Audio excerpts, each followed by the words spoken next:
এত বড় রিস্ক বাংলাদেশে কোনো প্রযোজক নেবে না, যেই রিস্ক আমাদের প্রযোজক নিচ্ছে। আপনি দেখবেন যে শাকিব খান আমাদের প্রেস কনফারেন্সে বলেছে রাফিকে যদি 500 কোটি টাকা দেওয়া হয় রাফির তাও কম পড়ে যাবে।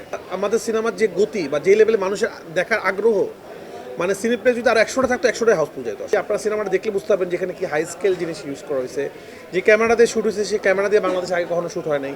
ইন্ডিয়াতে খুব কম সিনেমা সেটাতে হয়। ফাইট যেভাবে হয়েছে বা যেভাবে অ্যাকশন হয়েছে, যে কারগুলো ইউজ হয়েছে, একটা ভিনটেজ কার আপনারা সম্বন্ধে জানেন, এগুলো মানে ভাড়া কিন্তু পাওয়া যায় না। এগুলো বিভিন্ন জায়গা থেকে কালেক্ট করতেছে অনেক টাকা দিয়ে, কারণ এগুলো সাধারণ শুটিংয়ে ভাড়া দেয় না, সবার শখের জিনিস। তো আমার এরকম ইয়েই ছিল যে আমার 5টা 6টা, আর জুনিয়র আর্টিস্ট তো অভাব ছিল না, এবং সেট সব কিছু মিলে অনেক ব্যয়বহুল। ফাইট যেভাবে হয়েছে বা যেভাবে অ্যাকশন হয়েছে, যে কারগুলো ইউজ হয়েছে, একটা ভিনটেজ কার আপনারা সম্বন্ধে জানেন, এগুলো মানে ভাড়া কিন্তু পাওয়া যায় না। এগুলো বিভিন্ন জায়গা থেকে কালেক্ট করতেছে অনেক টাকা দিয়ে, কারণ এগুলো সাধারণ শুটিংয়ে ভাড়া দেয় না, সবার শখের জিনিস। তো আমার এরকম ইয়েই ছিল যে আমার 5টা 6টা, আর জুনিয়র আর্টিস্ট তো অভাব ছিল না, এবং সেট সব কিছু মিলে অনেক ব্যয়বহুল। ওয়ালটন ফ্রিজ কিনে অনেকের মতো আপনিও হয়ে যেতে পারেন মিলেনিয়াল। সেরা পণ্যের সেরা অফার। রাফি আসলে সিনেমাটাকে লার্জার দেন লাইফ দেখে, এবং এই সিনেমার ক্ষেত্রেও হয়েছে। রাফি বলেছে এটা আমার চাই। রাফির সাথে বারবারই নেগোশিয়েট করতে হয়েছে, ঝগড়া হয়েছে। রাফি না, বাংলাদেশের পার্সপেক্টিভে এটা সম্ভব না, আমরা পারবো না।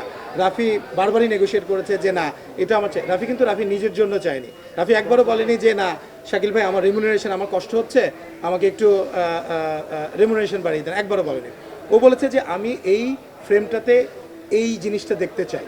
তো এটা তো সাধারণ দর্শকের জন্য, তো সিনেমাটার জন্য। তা আমি প্রডিউসার থেকে ধন্যবাদ দিতে চাই, তারা আসলে আমার সব আবদার রেখেছে। এখন হয়তো তার রেজাল্ট পাচ্ছে, আরও ভালো রেজাল্ট পাইতো আমাদের বাংলাদেশের যে হলগুলা আরও ভালো থাকতো, পরিবেশটা ভালো থাকতো, আরও কিছু সিনেপ্লেক্স থাকতো। আমরা আমাদের সিনেমার যে গতি বা যে লেভেলে মানুষের দেখার আগ্রহ, মানে সিনেপ্লেক্স যদি আরও 100টা থাকতো 100টাই হাউসফুল যেত আসলে। এক্স্যাক্টলি, কারণ মানুষ টিকিট পাচ্ছে না, তো মানুষের ছুটি শেষ হয়ে যাচ্ছে।